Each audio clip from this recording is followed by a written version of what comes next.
বলতে চাই, কট্টর মুসলিম বিরোধী হিন্দুত্ববাদী বিজেপির নেতা মোদি, ভারতের বর্তমান প্রধানমন্ত্রী, ক্ষমতায় আসার আগে কিন্তু ভারতের সাথে প্রতিবেশী সব দেশ, যখন কংগ্রেস ক্ষমতায় ছিল, ভারতের সাথে প্রতিবেশী সব দেশের একটা ভালো সম্পর্ক ছিল এবং সেই সম্পর্কে একটা প্রতিবেশী সুলভ সম্পর্ক ভারত তেমন ওইরকম দাদাগিরি তখন দেখাতো না। আর এই কট্টরপন্থী চাওয়ালা মোদি আসার পর থেকে প্রত্যেকটা দেশের সাথে, প্রতিবেশী দেশের সাথে বৈরিভাব করে ফেলেছে, সে সম্পর্কে সাপে নেউলে সম্পর্ক করে ফেলেছে। আমি একটা নাম ধরে বলছি, আমার পূর্বের অনেকগুলো ভিডিওতে উল্লেখ করেছি, তারপরে আপনাদের জ্ঞাতার্থে আমি নামগুলো বলছি। চীন, পাকিস্তান, বাংলাদেশের সাথে আগে ভালো সম্পর্ক ছিল, চীনের সাথে সম্পর্ক ভালো নেই, পাকিস্তানের সাথে ভালো নেই, বাংলাদেশের সাথে সম্পর্ক আগে ভালো ছিল। শেখ হাসিনা চলে যাওয়ার পর থেকে বাংলাদেশের সাথে বৈরী সম্পর্ক, সাপে নেউলে সম্পর্ক, দাকুমরা সম্পর্ক সৃষ্টি করেছে এই কসাই মোদি, গুজরাটে কসাইঘাত মোদি। শ্রীলঙ্কা, নেপাল, মালদ্বীপ, বার্মা, আফগানিস্তান, এই 8টি দেশ, কোনো একটা দেশের সাথে ভালো সম্পর্ক নেই এই কসাই মোদি। ইরানের সাথে সম্পর্ক ভালো ছিল, ইরানের সাথে অনেক ছিল, কিন্তু ইরাক ইসরায়েল যুদ্ধে এই মোদি বেইমানি করে ফেলেছে ইরানের সাথে। মেজর তেল আসতো, ভারতের মেজর তেল আসতো কিন্তু ইরান থেকে, এবং সে ইরানের সাথে বেইমানি করে সে চলে গেছে ইসরায়েলের প্রধানমন্ত্রী নেতানিয়াহুর দিকে। এই নরেন্দ্র মোদি কসাই, সে দুনিয়ার একটা বড় জাতের কসাই। সে গুজরাটে শোনা গেছে 1000 মুসলিম হত্যার নায়ক, সে তার ইন্ধন আছে এখানে। আর মণিপুরে সে অনেক খ্রিস্টান হত্যা করেছে। সারা ভারতে সে মুসলমানদের মসজিদগুলো 200-র উপর মসজিদ ভাঙিয়েছে অমিত শাহ মোদি। তারপর মণিপুরে অনেকগুলা গির্জা চালিয়েছে 250-র উপর। কাশ্মীরে অনবরত হত্যাকাণ্ড চালাচ্ছে এই অমিত শাহ মোদি। এই মোদি হচ্ছে এমন একটা লোক যে তার সাথে কারোর কোনো ভালো সম্পর্ক বর্তমানে নেই, তাকে কেউ দেখতে পারে না। বর্তমান মার্কিন প্রেসিডেন্ট ডোনাল্ড ট্রাম্প পর্যন্ত তারে 2টা পয়সার পাত্তা দেয় না, 2 চোখে দেখতে পারে না, 2টা পয়সারও পাত্তা দেয় না। বর্তমান ইরান সরকার ভারতের জনগণকে সাধুবাদ জানিয়েছে, ধন্যবাদ জানিয়েছে ইরানকে, ইসরায়েল ইরান যুদ্ধবিধি ইরানকে সমর্থন দেওয়ার জন্য, কিন্তু ভারত সরকারকে না, ভারতের নাগরিককে ধন্যবাদ জানিয়েছে ইরান সরকার। একটা জিনিস দেখেন, কিন্তু ভারতের সরকারকে বলে নাকি, ভারতের সরকার অনেক অস্ত্র, মোদি অনেক জাহাজ ভর্তি অনেক অস্ত্র পাঠিয়েছে নেতানিয়াহুর কাছে। সেই অস্ত্র ব্যবহার করে গাজায় মুসলিম নিধন চালিয়েছে। তাইলে শুধু নেতানিয়াহু একা গাজার হত্যাকাণ্ডের নায়ক নয়, গাজা হত্যাকাণ্ডের সাথে মোদিও জড়িত। বাংলাদেশে যে গত বছর তক্কাপলট হয়েছে শেখ হাসিনার ফ্যাসিস্ট, সেখানে যে জাতিসংঘ হিসেবে 1400-তে 1500 যে ছেলেপেলেগুলো মারা গেছে এবং শিশু মারা গেছে, কিছু মানুষ জনগণও মারা গেছে, প্রত্যেকটা হত্যাকাণ্ডের ইন্ধনের ছিল নরেন্দ্র মোদি এবং কট্টরপন্থী বিজেপি সরকার, ভারত সরকার, ভারতের রং। ভারত এই হত্যাকাণ্ডের দেশ আছে, এই হত্যাকাণ্ডগুলিকে ভারত কিন্তু অ্যাভয়েড করতে পারবে না। আজকে নরেন্দ্র মোদির কারণে বাংলাদেশের ভারতে খুব খারাপ সম্পর্ক। বাংলাদেশ থেকে ভারত প্রচুর ফায়দা লুটত এবং বাংলাদেশের সাথে ব্যবসা করে ভারত প্রচুর আয় উন্নতি করত, যেটা এখন বন্ধ হয়ে গেছে নরেন্দ্র মোদির সন্ত্রাসী কর্মকাণ্ডে। কলকাতার মেডিকেল ব্যবসা একেবারে, স্বাস্থ্য ব্যবসা একেবারে ধস। ভারতের স্বাস্থ্য ব্যবসা বাংলাদেশের রোগীদের উপর নির্ভর করে গড়ে উঠেছিল, এগুলো একেবারে ধস নেমে গেছে। কলকাতা স্বাস্থ্য ব্যবসা এবং কলকাতার বাজার পড়ে গেছে, কোনো কিছু বাংলাদেশে ক্রেতারা যাচ্ছে না। এখন তারা অনশনে পর্যন্ত গেছে, তারা নরেন্দ্র মোদির বিরুদ্ধে বিক্ষোভ শুরু করেছে।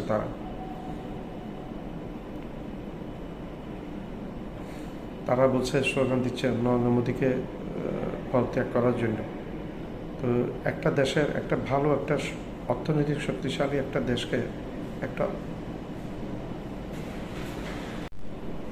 এই নরেন্দ্র মোদির কারণে আজকে সবার সাথে সম্পর্ক খারাপ করে ফেলেছে। কানাডার সাথে ভারত সরকারের সম্পর্ক খারাপ, ওইখানে শিখ নেতাকে হত্যাকাণ্ডের পিছনে জড়িত, অজিত দোভাল জড়িত, জড়িত এবং অমিত শাহ জড়িত বলে শোনা যাচ্ছে। আমেরিকাতে অজিত দোভাল নামতে পারবে না, ভারতের নিরাপত্তা উপদেষ্টা গ্রেপ্তার বরণ করতে হবে, গ্রেপ্তার হতে হবে, ভয়ে সে যায় না ওইখানে। তারপর আদানি, মোদির চোরাইয়া, মোদির চোরাইয়া আদানি আমেরিকাতে নামতে পারবে না, সে ফ্রড কেসে মামলা খেয়েছে, আমেরিকাতে গ্রেপ্তার হয়ে যাবে সেখানে গেলে, ভয়ে যায় না। এগুলো যত দাদাগিরি সবগুলো পাকিস্তানের সাথে দেখাতে পারে না, দাদাগিরি দেখাতে গিয়েছিল পাকিস্তানের সাথে পেহেলগাম হত্যাকাণ্ডের পরে। এমন মাইটটা দিয়েছে পাকিস্তান, না কাজে চলে খেয়ে গিয়ে ট্রাম্পের হাতে পায়ে ধরে কোনো মতে রেহাই পেয়েছে পাকিস্তানের মাইটটা থেকে। পাকিস্তান একেবারে জায়গা ধরে তাদের মিলিটারি আর্মি সামরিক বেস ধরে একেবারে তছনছ করে গেছে। পাকিস্তানের বিমান গিয়ে গুজরাটে, তাদের গুজরাট অনেক দূর পাকিস্তানদের, এই গুজরাটে ঢুকে আক্রমণ চালিয়ে, পাকিস্তানের বিমান গুজরাটে আক্রমণ চালিয়ে এসে আবার ফিরে এসেছে, তছনছ করে দিয়েছে। সীমান্ত এলাকাতে সাদা পতাকা উঠিয়ে দিয়েছে ভারতে। বা সাদা পতাকার অর্থ হচ্ছে একটা আত্মসমর্পণ। এই ভারত দাদাগিরি করে এখন নাকি প্ল্যান করছে, এই ভারত মোদি নেতানিয়াহুর সাথে মিলে পাকিস্তানের পারমাণবিক স্থাপনা আক্রমণ করবে। আরে বেটা, তোরা পাকিস্তানের, তুই নেতানিয়াহু, তুই মোদি, তোরা পাকিস্তানের পারমাণবিক স্থাপনা আক্রমণ করবি, আর পাকিস্তান বসে বসে চুষে দেখবে তোদের সিনারি। চীন চুষে বসে দেখবে তোদের সিনারি।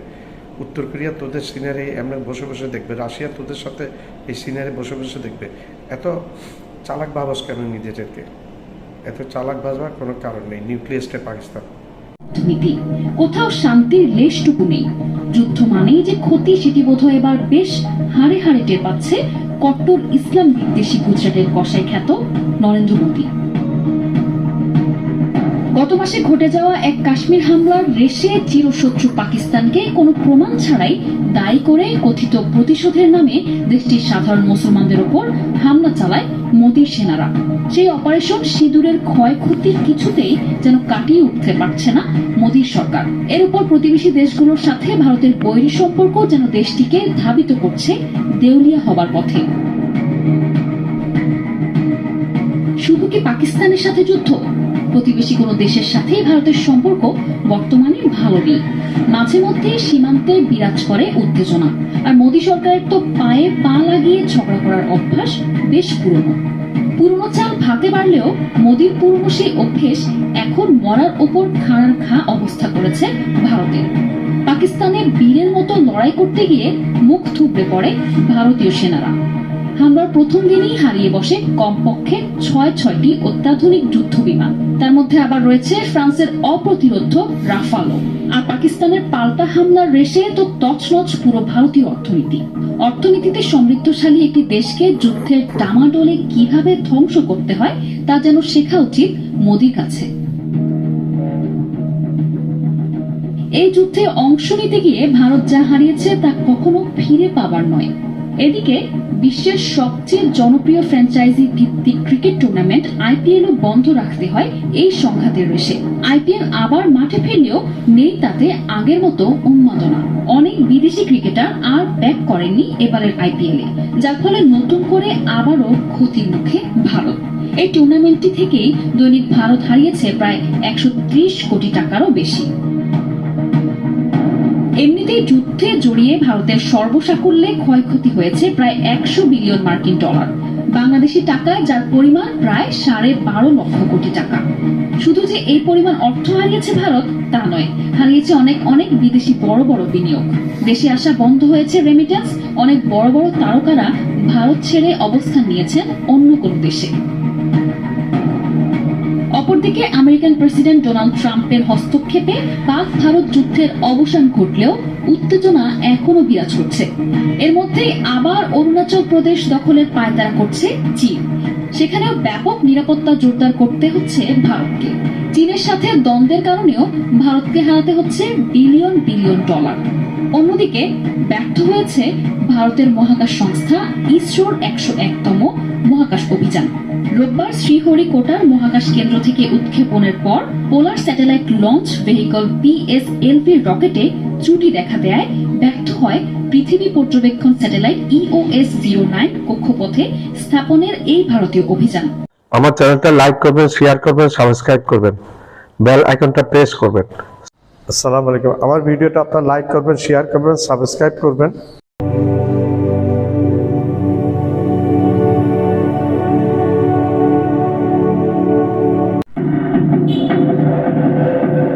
যুদ্ধ শুধু আকাশে বা মাটিতে হয় না, অনেক সময় তা ঘটে নেপথ্যে সিদ্ধান্তের টেবিলে। ভারত পাকিস্তান আকাশ যুদ্ধে ভারতের যুদ্ধ বিমান হারানোর বিষয়টি নিয়ে সম্প্রতি একটি চাঞ্চল্যকর মন্তব্য করেছেন ভারতীয় প্রতিরক্ষা কর্মকর্তা।